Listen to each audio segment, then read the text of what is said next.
श्री इम्तियाज जलील जी। अध्यक्ष महोदय, 14 सितंबर 1984 को जब हमने द फैमिली कोर्ट्स एक्ट बनाया तो उसका मकसद ये था कि हम कंसिलिएशन के ज़रिए, यानी कि हम बातचीत के ज़रिए, समझौता के ज़रिए मामलों को निपटा सके। ये एक्ट 1984 में बनाया गया था। आज तकरीबन 40 साल के बाद अगर हम सब ये सवाल करें अपने आप से कि क्या ये एक्ट बनने के बाद हमने इस एक्ट के ज़रिए फैमिली कोर्ट में जितने भी मामले आए हैं उनको इंसाफ दिलाने के अंदर हम कामयाब हुए हैं, तो दुर्भाग्यवश मैं ये कहना चाहूँगा कि हमारा जवाब नहीं होगा। वरना आज 40 साल के बाद करीब 12 लाख जो फैमिली कोर्ट के मैटर्स है वो अदालतों के अंदर इंसाफ का इंतज़ार नहीं कर रहे होते। एक्ट बनाना बहुत आसान है, लेकिन एक्ट बनाने के बाद उसका इम्प्लीमेंटेशन हो रहा है या नहीं हो रहा है, ये भी इस सदन की जिम्मेदारी है कि इसके ऊपर नज़र रखना। वरना एक्ट तो बन गया, लेकिन आज क्या वजह है कि इस 130 करोड़ की आबादी वाले देश के अंदर महज 715 फैमिली कोर्ट चलाए जा रहे हैं। मैं फैमिली कोर्ट का मकसद, मंत्री जी, मैं आपका ध्यान इस बात के ऊपर आकर्षित करना चाहूँगा। अध्यक्ष महोदय, फैमिली कोर्ट्स का मतलब सिर्फ ये नहीं है कि पति पत्नियों का विवाद, कि बच्चा किसके कब्जे में जाएगा, बच्ची किसके कब्जे में जाएगी, एलिमनी की अमाउंट कितनी होगी, कब दी जाएगी, कैसे दी जाएगी, घर किसके कब्जे में जाएगा, किसके हिस्से में जाएगा। फैमिली कोर्ट्स का मतलब हम सिर्फ यही समझते हैं, और बहुत सारे जितने भी सम्मानीय सदस्यों ने कहा है, इन्हीं का उदाहरण दिया है। मैं मंत्री जी आपसे हाथ जोड़कर विनती करना चाहूँगा, हम एक ऐसे समाज के अंदर रहते हैं जहाँ एक नई संस्कृति को हम देख रहे हैं कि हमारे बूढ़े माँ बाप जिन्होंने हमें पाल पोस कर बड़ा किया है, जब वो बूढ़े हो जा रहे हैं तो इस देश के अंदर बहुत सारे ओल्ड एज होम्स खोले जा रहे हैं, वृद्ध आश्रम खोले जा रहे हैं।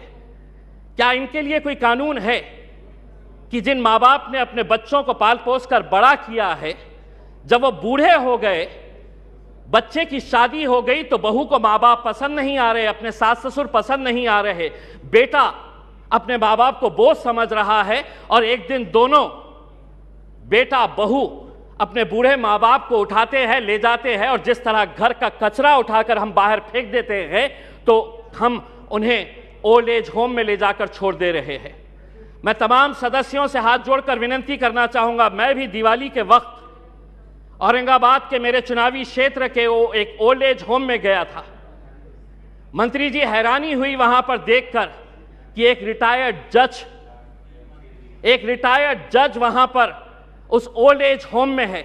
मुझे यकीन नहीं हुआ जब मैंने उसका नाम सुना कि उसके बेटे, इतना बड़ा घर है, ऐसा नहीं है कि बहुत गरीब है कि आप माँ बाप को पाल नहीं सकते हैं, लेकिन एक रिटायर्ड जज भी उस ओल्ड एज होम में जब हमने देखे तो तब समझ में आया कि ये समाज कहाँ जा रहा है करके।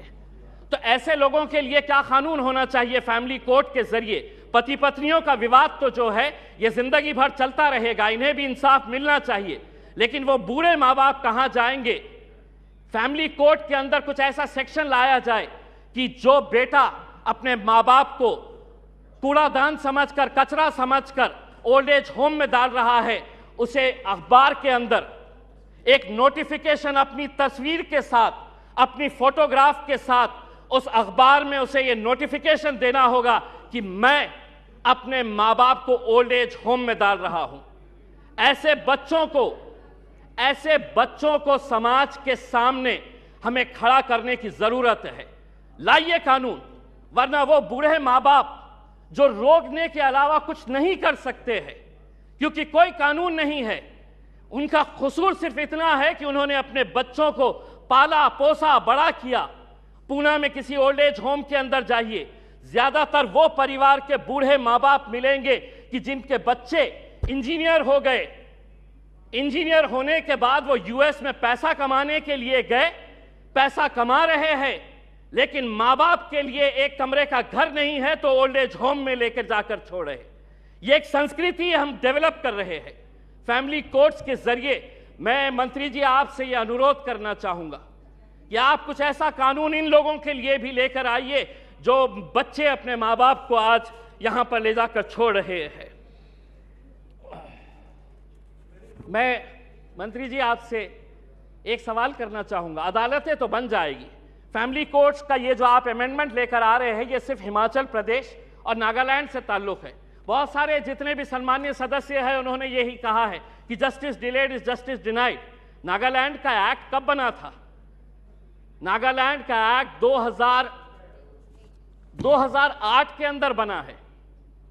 अगर यहीं पे अगर हम इतना डिले कर रहे हैं कि पुराने फैसले जो विदाउट पार्लियामेंट के पास किए गए हैं, आज अगर इतने सालों के बाद हम ये अमेंडमेंट लेकर आ रहे हैं कि नागालैंड के 2008 के बाद जितने भी जजेस ने फैसले दिए हैं रेट्रोस्पेक्टिव इफेक्ट से हम इसको आज के दिन पास कर रहे हैं, यानी कि गलती अगर हमारे पास से ही हो रही है तो हम उन अदालतों से कैसे इंसाफ की गुहार लगाएंगे? अदालतें एक्ट बनाना बहुत आसान है। मैं मंत्री जी, आप कुछ दिन पहले औरंगाबाद आए थे, वहां पर आपको लॉयर्स एसोसिएशन ने एक मेमोरेंडम दिया है। अगर से महाराष्ट्र की अदालतों की अगर हम बात करते हैं, 91 sanction post of high court जजेस है। अध्यक्ष महोदय, 91 पोस्ट ऑफ हाई कोर्ट जजेस है, उसमें से महज 56 जजेस है, यानी कि वैकेंसी आप देख लीजिएगा कि तकरीबन 40% वैकेंसीज है। अब मैं आपको अंदर की बात बताता हूं, हाई कोर्ट के जजेस जब अपॉइंट किए जाते हैं तो सुप्रीम कोर्ट का कॉलेजियम इसे डिसाइड करता है। यह पूरा सुप्रीम कोर्ट के कॉलेजियम ने अपना रिकमेंडेशन दे चुका है। क्या वजह है कि सरकार ने इसे इतने सालों से रोक रखी है? क्यों नहीं आप, अगर ये मानते हैं, सभी लोग कह रहे हैं कि पेंडिंग केसेस है, तो सरकार की क्या मजबूरी है कि हाई कोर्ट के जजेस जब सुप्रीम कोर्ट कॉलेजियम ने रिकमेंडेशन भेज चुका है तो सरकार क्यों रोक रही है? हम भी जानते हैं, विपक्ष अच्छी तरह से जानता है कि क्यों रोका जा रहा है करके, लेकिन आज जब आप जवाब देंगे तो हम उम्मीद करेंगे कि आप इन फैमिली कोर्ट्स के अलावा, क्योंकि आज आप एक्ट तो अपने आंकड़ों के जरिए पास कर लेंगे, लेकिन सिर्फ इमारत बनाने से इंसाफ नहीं मिलेगा। उस इमारत के अंदर उस कुर्सी के ऊपर बैठने वाले, ये सदन कोई मायने नहीं रखता है अगर वो ये स्पीकर की कुर्सी खाली रही तो। वो स्पीकर की कुर्सी जितनी महत्वपूर्ण इस सदन के लिए है, उसी तरह अदालतों के अंदर जजेस की कुर्सी भी बहुत मायने रखती है। लेकिन अगर आप ये मानेंगे कि नहीं, इतने करोड़ केसेस पेंडिंग है, तो कौन उसका निपटारा करेगा? आप ही करेंगे मंत्री जी, आप ही को करना है।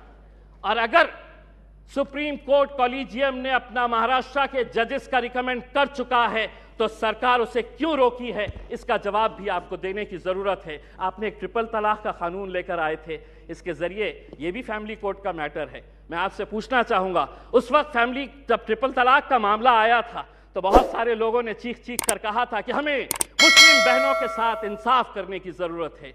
आज वो फैमिलीज भी आपसे पूछना चाहती है, ये एक्ट आपने बनाया आंकड़ों के जरिए, हमारे विरोध होने के बावजूद आपने एक्ट बनाया। अब आपकी जिम्मेदारी है ये बताए कि एक्ट बनने के बाद कितनी मुस्लिम बहनों को आपने इंसाफ देने का काम किया है। ये उम्मीद करते हैं। धन्यवाद। Thank you.